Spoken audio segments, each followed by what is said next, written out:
The grand chamber of Zenith Prime Station floated in the darkness between stars. Inside, representatives from 200 alien species sat in their designated sections. The air hummed with translation devices, turning thousands of languages into something everyone could understand. Ambassador Chen Wei stood at the human podium. He was a small figure compared to the towering Vaxillian delegates or the massive Krell representatives. His simple gray suit looked plain next to the elaborate robes and armor worn by the elder races. But he stood straight, his dark eyes calm as he watched the holographic display rotate above the chamber floor. The display showed a ship, the Yuan's Ragnarok. It was huge by human standards, stretching 4 kilometers from bow to stern. But in this chamber, among beings who had traveled the stars for thousands of years, it looked almost pitiful. "This is our contribution to the defensive fleet," Chen said. His voice carried through the translation network. "The Ragnarok is the first of Earth's Dreadnought-class vessels. We can have it at the rally point within 2 weeks." Laughter rippled through the chamber. It started with the Vaxillian section, a sound like wind chimes made of broken glass. Then the Krell joined in, their deep rumbling adding bass notes to the mockery. Soon half the species present were making sounds of amusement in their own ways. The Vaxillian High Diplomat stood. His name was Zelthar, and his silver skin seemed to glow under the chamber lights. "Ambassador Chen," he said, and his tone dripped with barely hidden contempt. "We appreciate Earth's enthusiasm, but your species has been in space for less than a century. Your largest warship mass is only 4 million tons. The Confederation retired cruisers 3 times that size 2,000 years ago." More laughter. Chen did not react. He had expected this. Furthermore, Zelthar continued, warming to his subject, "Our intelligence reports indicate your vessel uses kinetic projectile weapons, railguns, chemical rockets. Some of your missiles even use nuclear fission warheads." He paused, letting the absurdity sink in. "These are technologies our ancestors abandoned before your planet had written language. And you believe this? This museum piece can stand against the Korthax Empire?" The Krell war speaker rose next. She was 3 meters tall, covered in thick purple scales. "Your ship does not even generate a proper shield envelope," she said. "Our sensors detected only primitive electromagnetic deflectors. 1 quantum disruptor burst would tear through your hull like it was made of paper." Chen waited for the noise to die down. He pulled up another image, this one showing the Ragnarok's armor specifications. "Our defensive strategy is different," he began, but he got no further. "Different?" Zelthar cut him off. "Ambassador, there is no different in warfare. There is effective and ineffective. Your species simply does not understand what you're facing. The Korthax Empire has conquered 47 star systems in 10 years. They have technology that phases through energy shields. They can prevent faster-than-light travel within entire star systems. They have weapons that can crack a planet's crust from orbit." He gestured at the hologram of the Ragnarok. "And you believe this? This metal box with outdated guns will make a difference?" The chamber erupted in agreement. Delegates from dozens of species called out their support for Zelthar's words. Some were kinder than others, suggesting that Earth keep its forces in reserve for humanitarian work. Others were openly scornful, saying that humanity should leave warfare to those who understood it. Chen Wei stood silent through it all. In the human section behind him, 3 other representatives sat with tight faces. He could feel their anger, their shame. But he kept his own face neutral. Getting emotional would only confirm what these beings already believed about humanity. Finally, the council chair called for order. She was a mind weaver, a species that communicated partly through telepathy. Her physical voice was soft, but it carried absolute authority. The council will now vote on the disposition of Earth's military contribution. The vote took only minutes. Out of 850 council members, only 3 voted to include the Ragnarok in the defensive fleet. Earth's vote, and 2 abstentions from species too small to matter. 847 voted to exclude it. "The motion fails," the chair announced. Earth's vessel will not be included in the primary defensive cordon. However, as a gesture of appreciation for their offer, Earth may position their ship in a support role, at least 20 light-years behind the main fleet. Chen Wei took a slow breath. He closed the holographic display with a gesture. The Ragnarok vanished from above the chamber floor. He looked out at the assembled representatives. Zelthar was smiling. The Krell war speaker had already turned away, discussing something with her aides. I understand, Chen said quietly. Humanity will remember the Council's decision today. He paused, then added, when the Korthax Empire reaches your core worlds, when their fleets are burning through your home systems, I want you all to remember this meeting. Remember that Earth offered to stand with you. And remember that you laughed. The chamber went silent for a moment. Then Zelthar laughed again, the sound bright and cruel. How dramatic, he said. Very well, Ambassador.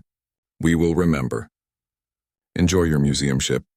Chenwei gathered his materials and walked out. His fellow humans followed. None of them looked back at the council chamber. Behind them, the delegates moved on to other business. The Korthax Empire had taken another system. Reports said their fleet was growing. But the council had 300 warships gathering at the Threshold Nebula, ancient vessels from proud civilizations, ships that had defended the galaxy for millennia. No one was worried. Not really. They had faced threats before. They would face this one, and Earth? Earth was just children playing with dangerous toys. Best to keep them out of the way before someone got hurt. In his quarters later that night, Chenwei sent a coded message back to Earth, to Mars orbit, where Admiral Sarah Okonkwo oversaw the final construction of the Ragnarok. The message was short. They said no. Proceed with original deployment plans. On Mars, Admiral Okonkwo read the message. She looked out at the massive shape of the Dreadnought through the observation window. Workers in spacesuits crawled over its surface like ants on a great beast. In the light of the distant sun, its armor plating looked almost golden. She smiled. It was not a kind smile. All personnel, she said into her communicator, accelerate the schedule. I want the Ragnarok operational in 2 weeks. 3 months passed like water through fingers. The Galactic Council's confidence lasted exactly that long. The Korthax Empire struck at dawn, though dawn meant nothing in space. Their fleet emerged from dimensional rifts at the edge of the Threshold Nebula. 150 warships, each one a masterpiece of destructive technology. They came in formation, moving with the precision of a single organism. Fleet Commander Thexilor commanded the Council's defense force from his flagship, the Eternal Glory. He was Vaxilian like Zelthar, and he had fought in 6 wars across 2 centuries. He had never lost a battle. All ships to battle stations, he ordered. His crew moved with practiced efficiency around him. We outnumber them 2 to 1. Standard engagement pattern. Energy shields to maximum. 300 council ships moved into position. They represented the best of 50 different species. Cruisers that could shatter asteroids with particle beams. Destroyers equipped with quantum torpedoes. Battleships that had defended their civilizations for generations. This was the might of the Council. The same force that had kept peace in the galaxy for 3,000 years. The Korthax fleet did not slow down. They accelerated toward the Council lines. They're arrogant, Dexilor's tactical officer said. They think their new weapons make them invincible. Then we'll teach them otherwise, Thexilor replied. All ships fire when in range. The first exchange lasted 40 seconds. Council ships opened fire with everything they had. Energy beams bright enough to blind. Torpedoes that could crack moons. Plasma bursts that burned at the temperature of stars. The Korthax shields flickered but held. Their ships kept coming. Then the Korthax returned fire. Their quantum disruptors were unlike anything the Council had faced. The beams looked almost invisible, just a shimmer in space. But where they touched Council shields, something impossible happened. The energy barriers didn't collapse. They simply stopped existing as if they had never been there at all. Shields down on decks 7 through 12. An officer screamed on one of the Council cruisers. How did they? The second disruptor beam cut through the cruiser's hull. The ship broke in half, atmosphere and crew spilling into space. Thexilor watched in horror as 6 more Council ships died in the first minute. Focus fire, he shouted. Concentrate all weapons on their lead vessels. The Council ships obeyed. 50 warships directed their weapons at a single Korthax battleship. The combined firepower was enough to destroy a small planet. The Korthax ship's shields finally failed. For a moment, Thexilor felt hope. Then the enemy vessel activated something new. Space around it seemed to bend. The Council's weapons curved away, redirected by some kind of gravity manipulation. The shots that should have destroyed the battleship instead scattered harmlessly into empty space. Impossible, Thexilor whispered. The battle turned into a slaughter. Korthax ships moved through the Council formation like wolves through sheep. Their dimensional anchors activated, creating zones where faster-than-light travel became impossible. Council ships trying to retreat found themselves trapped, unable to escape into hyperspace. The Eternal Glory shuddered as a disruptor beam grazed its starboard side. Thexler gripped his command chair as the deck tilted beneath him. Status report. Hull breach on 3 decks. Shield generators on the port side are gone. Sir, we can't fight these weapons. Our technology isn't designed for this. Thexler understood what his officer meant. The Council's military doctrine had remained unchanged for centuries. They relied on energy shields and directed energy weapons because that was what had always worked. They had refined these technologies to near perfection over thousands of years, but perfection in one area meant vulnerability in others. The Korthax had found those vulnerabilities and exploited them with brutal efficiency. A Krell Dreadnought, one of the largest ships in the Council fleet, took 3 disruptor hits in rapid succession. Its shields vanished. Its hull, designed to withstand energy weapons, proved just as vulnerable to these new quantum effects. The massive ship came apart like a toy. All ships retreat. Thexler finally gave the order he never thought he would give. Fall back to Rally Point Gamma. Emergency jump now. But the dimensional anchors held firm. Ships on the edge of the formation managed to escape into FTL, but most of the fleet remained trapped. The Korthax methodically destroyed them one by one. The Eternal Glory was one of the last ships still fighting. Thexler watched his tactical display as the icons representing Council vessels winked out. 300 ships had entered this battle. Less than 80 remained, and most of those were fleeing.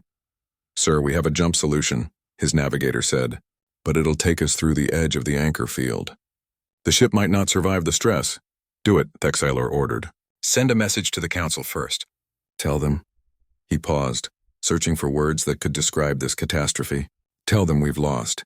Tell them to warn the core worlds. The Eternal Glory's engines screamed as they pushed the damaged ship toward the edge of the dimensional anchor field. The hull groaned. Metal buckled. But they made it through, vanishing into hyperspace just as a Korthax beam sliced through the space where they had been. Thexler sat in his command chair, surrounded by the sounds of his dying ship and injured crew. In 50 years of service, he had never felt so helpless. The Council's greatest fleet had been destroyed in less than an hour. 2 weeks later, the emergency session of the Galactic Council was very different from the confident gathering that had dismissed Earth's offer. Delegates stood in small groups, speaking in worried whispers. The chamber felt cold despite the environmental controls. Zelthar looked like he had aged decades. His silver skin had lost its luster. The latest reports confirm it, he said to the assembled council. The Korthax Empire has taken 17 more systems since the Battle of Threshold Nebula. Refugee ships are overwhelming our border stations.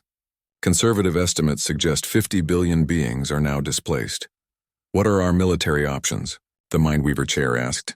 Limited, a Krell general admitted. We're recalling all defensive fleets to protect the core worlds. But if the Empire can defeat 300 ships, what chance do we have? We need to adapt our technology, someone suggested. Figure out how their quantum disruptors work and develop countermeasures. That will take years, another voice replied. We don't have years. At their current rate of advance, the Empire will reach the core worlds in months. The chamber fell silent. 50 species, thousands of years of civilization, and no one had an answer.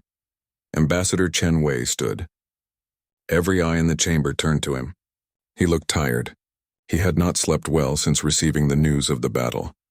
Humanity will hold the line at the Arcturus Junction, he said quietly. The silence deepened. The Arcturus Junction was a gravitational anomaly that served as a natural choke point in space. 16 major trade routes passed through it. It was the gateway to 40% of Council space, including a dozen core worlds. Ambassador, Zelthar said carefully, the Arcturus Junction would be a suicide mission.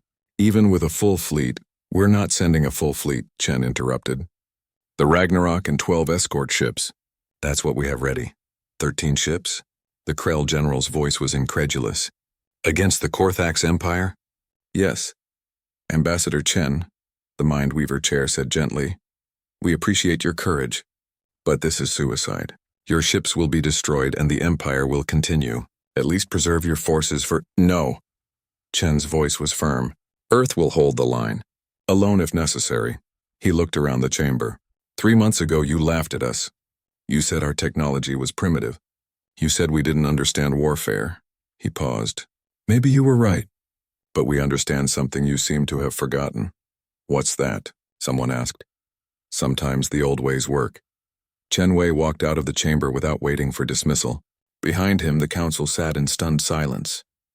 The UN's Ragnarok emerged from hyperspace at the edge of the Arcturus system. Behind it, 12 smaller human destroyers followed in tight formation. They were specks compared to the massive Dreadnought. But even the destroyers were larger than anything Earth had built before the Korthax threat. Admiral Sarah Okonkwo stood on the bridge, hands clasped behind her back.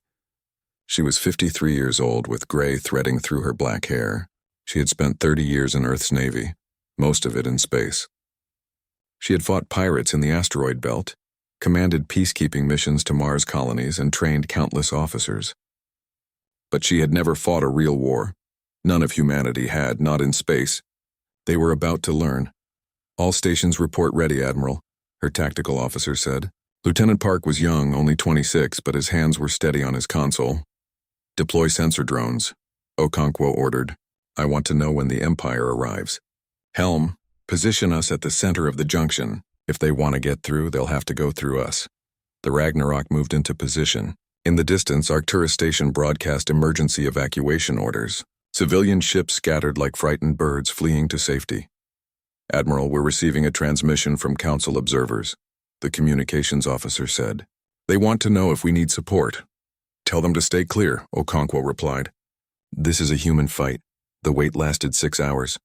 The bridge crew maintained discipline, but Okonkwo could feel the tension. They all knew what was coming. They had all seen the reports from the Threshold Nebula. 300 Council ships destroyed in less than an hour, and Earth was sending 13. Contact, the sensor officer called out. Multiple hyperspace signatures. 30 ships. Korthax Empire configuration. 30. It could have been worse. It could have been better. All hands to battle stations, Okonkwo said calmly. Activate armor integrity fields. Load all railguns. Ready missile tubes 1 through 40. The Ragnarok transformed around them. Hatches opened along the hull, revealing weapons that had been hidden. The Dreadnought bristled with guns, hundreds of them, ranging from point defense turrets to massive railgun batteries. The Korthax fleet entered the system in perfect formation. Their ships were elegant, curved, and sleek. They glowed with contained energy. They looked like predators, and they moved like they knew it. Open all channels, Okonkwo ordered. She took a breath. This is Admiral Sarah Okonkwo of the United Earth Naval Ship Ragnarok. To the Korthax Empire, turn back now. This system is under Earth's protection. You will not receive another warning. The response came quickly. A Korthax commander appeared on the view screen. He looked almost human except for the metallic silver color of his skin and the complete black of his eyes. Earth? The commander's voice was amused. The primitive species with the metal box? We destroyed the Council's finest ships. What do you think you can do? Last chance, Okonkwo said. Turn back, the commander laughed. Kill them all. Leave nothing but debris. The channel closed. The Korthax fleet accelerated toward the human ships. All ships maintain formation, Okonkwo ordered. Stand by for engagement. Remember your training. The Korthax opened fire first. 30 quantum disruptors lanced across space, targeting the Ragnarok. The bridge crew tensed, waiting for the shields to fail like they had for every Council ship. The beams hit the Dreadnought's hull. Nothing happened. The disruptor beams splashed across the armor like water on stone. They left scorch marks, but the hull held. No shields flickered because there were no shields to fail. Damage report, Okonkwo said. Superficial armor damage on the port side, Lieutenant Park reported. His voice was steady, but his eyes were wide. Hull integrity at 99%. On the Korthax flagship, alarm screamed. Sir, our weapons had no effect, an officer reported. The human ship, it's not using energy shields. It's just metal, solid metal. The commander stared at his displays. According to their scans, the human ship's armor was 40 meters thick in some places. 40 meters of layered composites, metals, and materials the Korthax database didn't even recognize. The quantum disruptors phased through energy shields, but they couldn't phase through matter. They were just energy weapons hitting solid armor. Focus fire, the commander ordered. Enough power will melt through anything. The Korthax fleet opened up with everything. Energy beams, particle weapons, quantum disruptors, all concentrated on the Ragnarok. The Dreadnought's hull glowed red-hot in places, armor ablated away, vapor streaming off the surface.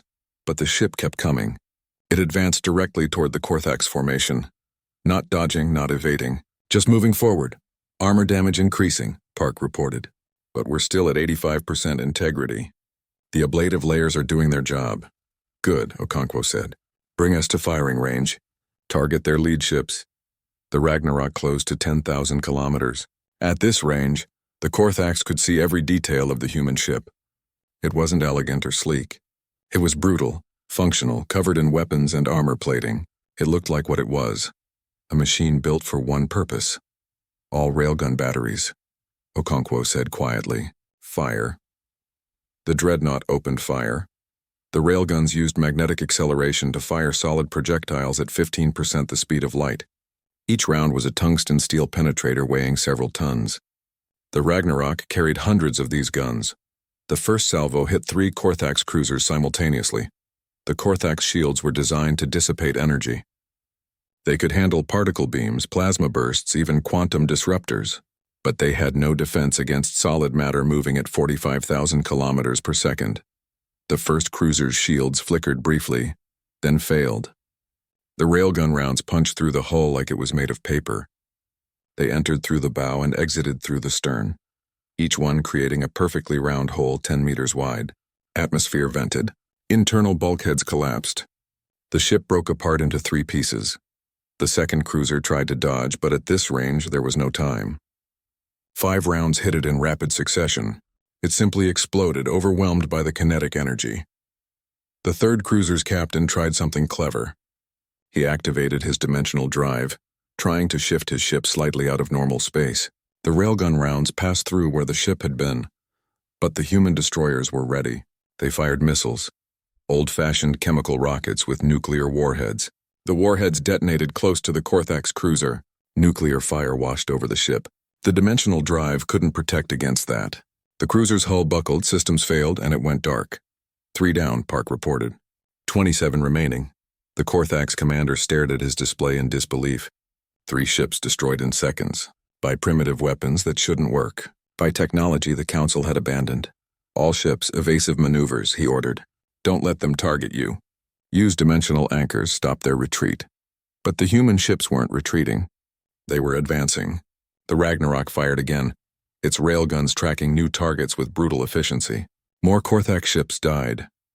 The human destroyers split into groups, each one targeting a different enemy vessel. They used tactics the Korthax had never seen. Coordinated fire, covering formations, disciplined targeting. They fought like they had been doing this for centuries instead of months. Sir, our dimensional anchors don't affect them, a Korthax officer reported. Their faster-than-light system, it's different from ours. It doesn't create the same spatial distortions. Of course it was different. Humanity had developed their hyperspace technology independently, without any guidance from the Council. They used different principles, different physics. The Korthax weapons had been designed to counter Council technology specifically. They had never imagined they would face something completely different. Retreat, the commander finally ordered. All ships fall back. We need to regroup. Negative on retreat. Okonkwo's voice cut through the Korthax communications. Somehow the humans had broken their encryption. You came here to fight. Now finish it.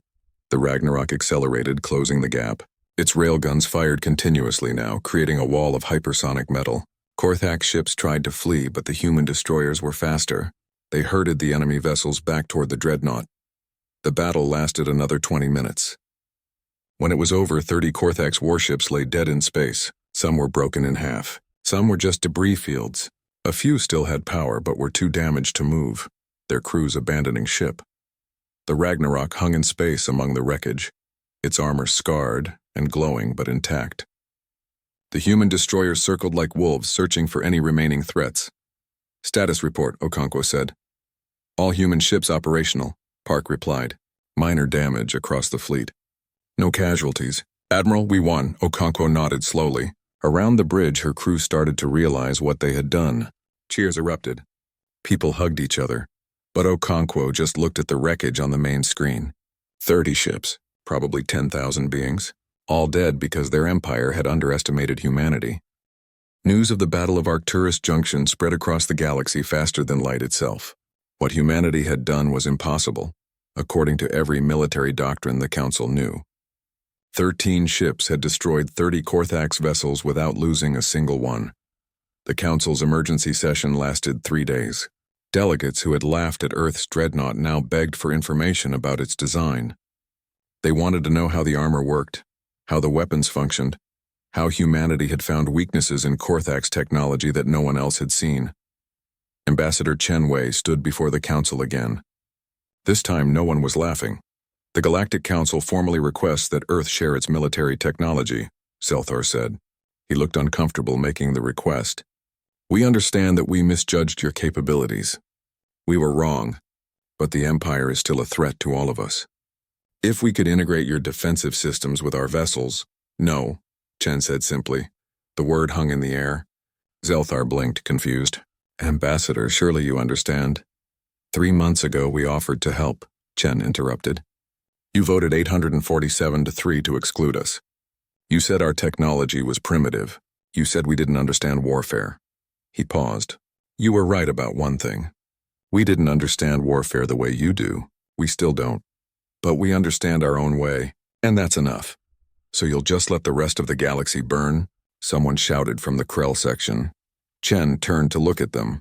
No, Earth will continue to fight, but we'll do it our way with our ships and our people. You had your chance to work with us as equals. You chose mockery instead. The Mindweaver chair spoke, her voice gentle. Ambassador Chen, we were fools.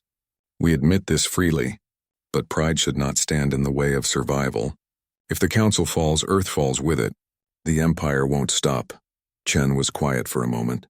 You're right, he finally said. Which is why the Ragnarok and our fleet will continue to engage Korthax forces. But we're not giving you our technology. Not yet. Maybe after this war, when we're speaking as equals instead of as students and teachers, we can talk about cooperation. He left the chamber. Behind him, the Council representatives sat in frustrated silence. They needed Earth's help, but they had no leverage to demand it. All they could do was watch. The Korthax Empire, meanwhile, was not idle. News of the defeat at Arcturus Junction reached the Imperial throne world within hours. The Emperor himself convened his war council. This human ship, he said, looking at the tactical data, it should not exist. Their species is barely capable of interstellar travel. How did they build something that can defeat our finest vessels? They use kinetic weapons, Your Majesty, an admiral explained. Primitive projectile technology. Our shields cannot defend against solid matter at such velocities. Then adapt our shields. It's not that simple. We would need to redesign our entire defensive grid. That would take months, perhaps years. The Emperor's eyes narrowed. He was not used to hearing about problems without solutions. How many ships do these humans have? According to our intelligence, only 14 warships total. The Dreadnought Ragnarok and 13 escorts. 14 ships. The Emperor smiled coldly. And we have thousands. Even if each human ship can destroy 30 of ours, we still have the numbers. Send the Grand Fleet. His advisors exchanged worried glances. The Grand Fleet was the Empire's ultimate weapon. 400 warships, including their largest battle carriers. It had never been defeated. Sending it against 14 human ships seemed excessive, but the Emperor was clear. I want these humans crushed. I want their dreadnought turned into debris. Send a message to every species in the Council. This is what happens when you resist the Empire. 2 weeks later, the Grand Fleet assembled at the Crimson Gate, a massive space station at the edge of Korthax territory. 400 ships, enough firepower to crack planets. They would jump to human space and end this embarrassment. But Earth was not idle either. Admiral Okonkwo had used the 2 weeks well. 30 more human ships had arrived from the solar system, mostly destroyers and frigates, but enough to bring Earth's total fleet to 50 vessels. She stood on the bridge of the Ragnarok, studying tactical projections. They're really sending everything they have, she said to Commander Zhao, her second-in-command. Can we win? Zhao asked. Okonkwo was quiet for a moment. I don't know. 400 to 50 is bad odds, even for us. But we don't have to win. We just have to hurt them badly enough that they think twice about continuing this war. That's not very inspiring, Admiral. I'm not trying to be inspiring. I'm trying to be realistic. She turned to face him. But here's what I know. Every human on these ships volunteered to be here. No one was forced.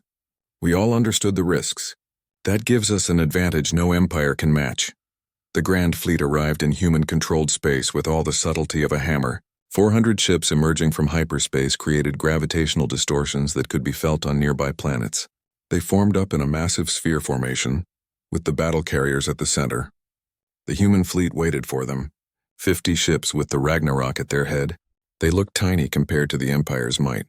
"All ships, this is Admiral Okonkwo," she broadcast to her fleet. "Remember your training. Stay in formation, cover your wingmen, and make every shot count." The Korthax commander broadcast a simple message. "Surrender now and you will be allowed to live as slaves. Resist and die." "I'll take option 3, Okonkwo replied. "Beat you and go home for dinner." The battle began. The Korthax opened with everything. 400 ships firing simultaneously created an energy storm that lit up space. Quantum disruptors, particle beams, plasma torpedoes all focused on the human formation. The human ships dove into the attack, not away from it. Their armor blazed white-hot as they absorbed incredible amounts of energy. 3 human frigates took critical damage in the first minute, their armor finally overwhelmed. They retreated, venting atmosphere and burning, but they survived. Then the humans returned fire. 50 ships against 400 should have been hopeless, but the humans had advantages the Empire didn't understand. Their ships were smaller, more maneuverable than the massive Korthax vessels. Their weapons were devastatingly effective at close range, and their tactical coordination was flawless. The human destroyers moved in groups of 3, each group targeting a single Korthax ship. They would close to point-blank range, absorb the enemy fire with their armor, then unleash railgun salvos that tore their target apart. Then they would move to the next target. The Ragnarok fought differently. It was too large to maneuver like the smaller ships. Instead, it became a fortress in space. It positioned itself at the center of the human formation and simply fired in all directions. Its hundreds of railguns created zones of death that no Korthax ship could survive crossing. "Point defense lasers active," Lieutenant Park called out. "Enemy torpedoes incoming." The Ragnarok secondary weapons came online. Lasers designed to shoot down incoming missiles and torpedoes created a web of light around the Dreadnought. Most of the Korthax weapons never reached their target, vaporized before impact. The ones that did get through hit armor 40 meters thick. "Damage report," Okonkwo ordered as the ship shuddered around them. "Hull breaches on decks 19 and 23. Damage control teams responding. Armor integrity at 70% on the port side." "We're holding." The battle raged for an hour. The space around Crimson Gate became a graveyard of broken ships. Korthax vessels died by the dozens, overwhelmed by human weapons they couldn't defend against. But humans died too. 5 destroyers were completely destroyed, their crews lost. 10 more were so damaged they had to withdraw from combat. The Korthax tried everything. They used their dimensional anchors, but human hyperspace technology was different enough that it didn't matter. They tried gravity weapons, but human ships were built to withstand high-G maneuvers. They tried massed fire, concentrating hundreds of weapons on single targets, but human armor could take punishment that would destroy 3 council ships. Nothing worked. "Admiral," Commander Zhao said urgently, "the Korthax battle carriers are preparing something. Energy readings are off the scale." Okonkwo studied her tactical display. The 3 largest Korthax ships were charging their main weapons. These were planet killers, weapons designed to crack worlds from orbit. They were going to use them on the Ragnarok. "Helm, come about," Okonkwo ordered. "Point our bow at those battle carriers. Charge the spinal mount." The bridge crew went silent. The spinal mount was the Ragnarok's ultimate weapon, a single massive railgun that ran the entire length of the ship. It had never been fired in combat. "Spinal mount charging," Park reported. "Target locked. Ready to fire in 30 seconds. The Korthax battle carriers fired first. 3 beams of concentrated energy, each powerful enough to burn through a planet's crust, converged on the Ragnarok. The Dreadnought's armor glowed, then began to melt. "Spinal mount ready," Park said. "Fire," Okonkwo ordered. The entire ship shuddered. Every light on the bridge flickered. The artificial gravity failed for a moment, leaving everyone floating before it kicked back in. From the Ragnarok's bow, a single projectile launched. It was 200 tons of tungsten shaped like a spear, accelerated to 30% the speed of light. It hit the first Korthax battle carrier in the center. The ship's shields failed instantly. The projectile punched through the hull, through the engineering sections, through the power core. It exited through the stern and continued on, hitting the second battle carrier with slightly reduced velocity. The same thing happened. The second battle carrier was impaled, its structure unable to withstand the kinetic energy. The projectile, now tumbling and fragmenting, hit the third battle carrier. By this point it had lost most of its velocity, but it still hit with the force of multiple nuclear weapons. The third battle carrier's hull cracked open like an egg. All 3 battle carriers died within 5 seconds. The Korthax Grand Fleet broke. 400 ships had become 230. The humans had lost 20 vessels, but the survivors were still fighting with undiminished ferocity. And the battle carriers, the pride of the Empire, were gone. All ships, the Korthax fleet commander broadcast, retreat. Fall back to Imperial space. The surviving Korthax vessels fled, their perfect formation dissolved into chaos. Human destroyers pursued, picking off stragglers. Admiral Sarah Okonkwo sat in her command chair and watched the Korthax fleet run. She was exhausted. Every muscle in her body ached. The bridge crew looked the same, drained by hours of intense combat and the constant threat of death. But they had won. All ships, cease pursuit, she ordered. Let them go. Reform around the Ragnarok. I want damage reports from every vessel. The reports came in slowly. 20 human ships destroyed, their crews lost. Every other ship was damaged to some degree. The Ragnarok itself had lost 30% of its armor. 3 of its railgun batteries were offline. The spinal mount would need weeks of repair before it could fire again. But they had destroyed over half of the Empire's Grand Fleet. 230 Korthax ships had died. Tens of thousands of enemy personnel were gone. Commander Zhao approached her chair. Admiral, we're receiving a transmission. It's coming directly from the Korthax Empire, from the Emperor himself. Okonkwo straightened. Put it through. The Emperor appeared on the main screen. He looked human enough that Okonkwo could read his expression. He was not happy, but there was also something else. Respect, perhaps. Or fear. Admiral Okonkwo, the Emperor said. His voice was controlled, but she could hear the anger beneath it. You have cost the Empire dearly today. You started this war, Okonkwo replied. You could have stopped at any time. Perhaps. The Emperor was quiet for a moment. The Empire wishes to discuss terms. Not with the Council. With Earth. Go on. We will withdraw from all conquered systems. We will pay reparations for damages caused. We will exchange technology and open trade negotiations. He paused. In return, Earth will guarantee that these dreadnoughts will not be used against the Empire unless we break this agreement. You're surrendering, Okonkwo said. We are acknowledging reality. The Emperor's expression was cold. We could continue this war. We could build more ships. Eventually we might even overwhelm you through sheer numbers. But the cost would be unacceptable. The Empire does not throw away resources foolishly. I'll need to consult with my government, Okonkwo said. Of course. You have 72 hours. After that, we will assume negotiations have failed and act accordingly. The transmission ended. Okonkwo sat back in her chair. Around her, the bridge crew was silent. They're really surrendering, Zhao said quietly. To us. Send a message to Earth Command, Okonkwo ordered. Mark it urgent. The Emperor is serious about this. We need to decide if we want peace or if we want to finish what we started. Earth's response came 30 hours later. They wanted peace. The terms were acceptable, with a few additions. The Empire would allow Council observers to monitor their military. They would participate in a mutual defense pact, and they would open their borders to humanitarian aid for the species they had conquered. The Emperor agreed to everything. The formal treaty was signed 4 weeks later on Zenith Prime Station. The same chamber where the Council had laughed at Earth's offer now hosted the signing ceremony. Representatives from Earth, the Korthax Empire, and the Galactic Council all witnessed the moment.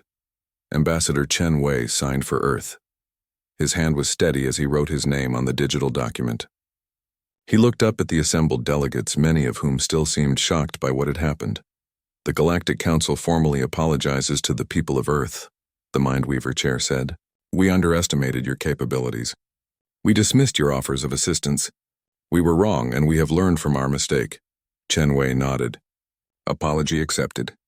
But understand this. Earth is not interested in being anyone's student or junior partner. We're a sovereign species with our own way of doing things. We're happy to work with the Council, but as equals. The Council offers Earth a permanent seat on the Security Directorate, Zelthar said. He looked older now, worn down by the war. You've earned it. We accept, Chen said. Later, as delegates filtered out of the chamber, Zelthar approached Chen privately. I owe you a personal apology, he said. I was arrogant. I believed our way was the only way. I should have listened. You should have, Chen agreed. He wasn't going to make it easy for the Vaxillian. But you're listening now. That's what matters. Can I ask you something? Zelthar said. How did you know your tactics would work? How did you know your armor and weapons would be effective against the Empire? Chen smiled slightly. We didn't, not for certain. But we knew one thing. The Council had been fighting the same way for thousands of years.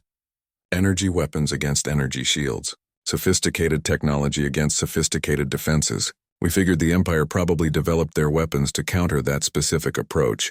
So you went in the opposite direction, Zelthar said, understanding dawning. You used physical weapons. Solid armor. Simple, brutal tactics. Simple doesn't mean ineffective, Chen said. Sometimes the old ways are old because they work. 5 years passed. The galaxy changed during that time. The Korthax Empire kept their word, withdrawing from conquered systems and helping to rebuild what they had destroyed. Trade opened between the Empire, the Council, and Earth. Technology was shared cautiously, with all sides learning from each other. Earth built 3 more Dreadnoughts, the Armageddon, the Götterdämmerung, and the Apocalypse. They were even more powerful than the Ragnarok, incorporating both human engineering and the best defensive technology the Council could offer. Admiral Okonka retired after 50 years of service. She was honored across the galaxy as the Iron Admiral, the human who had broken an empire with a single ship. She spent her retirement quietly, teaching at Earth's Naval Academy and writing her memoirs. The Ragnarok itself became the flagship of the Council Defense Fleet. It was repaired and upgraded, but its core remained the same, 40 meters of armor and hundreds of railguns. It patrolled the major trade routes, a visible reminder of Earth's power and the Council's new alliance. On a cold Tuesday morning, a new alien civilization made first contact with the Galactic Council. They were called the Vrax, and they were aggressive. Their ships entered Council space without permission. Their transmissions were dismissive and rude. They demanded tribute, threatened violence, and laughed at the Council's warnings. The Council diplomat assigned to first contact was a young Vaxillian named Telshar, Zelthar's daughter. She had learned from her father's mistakes. She listened to the Vrax threats calmly, not showing any anger or fear. I see, she said when the Vrax commander finished his demands. You believe the Council is weak. You think you can simply take what you want. We know you are weak, the Vrax commander replied. We've studied your defenses. Your shields are useless against our weapons. Your ships are large and slow. You will surrender or be destroyed. Telshar smiled. It was not a kind smile. Perhaps you'd like to meet humanity's representatives. They're very good at dealing with new civilizations who might have unrealistic expectations. Humanity? The Vrax commander checked his database. The species that's only been in space for a century? Why would we care about primitives? Just wait a moment, Telshar said. She sent a signal. They're on their way. The Vrax fleet waited in formation, weapons ready. Their commander was confident. He had 30 warships equipped with the latest technology. Whatever these humans brought, it couldn't be a threat. Then space rippled. A massive shape emerged from hyperspace, so large it momentarily blocked out the stars behind it. The UN's Ragnarok entered normal space like a predator entering a hunting ground.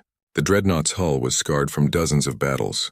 Its armor showed the marks of every enemy it had faced. But it still moved with deadly grace, positioning itself directly between the Vrax fleet and Council space.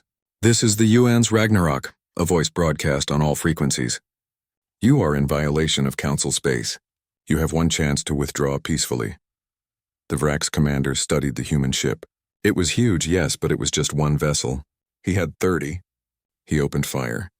The quantum disruptors, the same weapons that had destroyed the Council's fleet years ago, struck the Ragnarok's hull. They splashed harmlessly across armor that had survived worse. Telshar watched on her monitor as the Ragnarok returned fire. Railguns spoke with the voice of thunder. 3 Vrax ships disappeared in the first salvo, simply blown apart by kinetic impacts they had no defense against. The Vrax commander's confidence died along with his ships. He frantically reversed engines, trying to retreat, but more human ships were arriving, appearing from hyperspace in perfect formation. All Vrax vessels, the human admiral broadcast, surrender now. You will be treated according to council law. Resist and be destroyed. You have 30 seconds to decide. 29 seconds later, the Vrax fleet powered down their weapons. Their commander formally surrendered, his voice shaking. Telshar closed the communication channel and sat back in her chair. She thought about her father's stories of the Battle of Arcturus Junction, of watching the impossible happen as a single human dreadnought changed everything. Some lessons she thought had to be learned the hard way. The Vrax had just learned theirs. Others would follow over the years, but they would all learn the same truth eventually. Don't underestimate humanity. Don't laugh at their ships. Don't assume primitive means weak.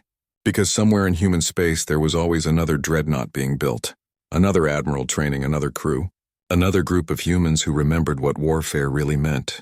The galaxy had changed. Humanity had made sure of that.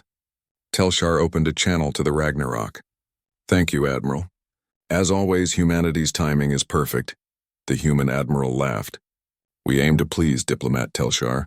Besides, breaking up first contact incidents is good practice. Keeps us sharp.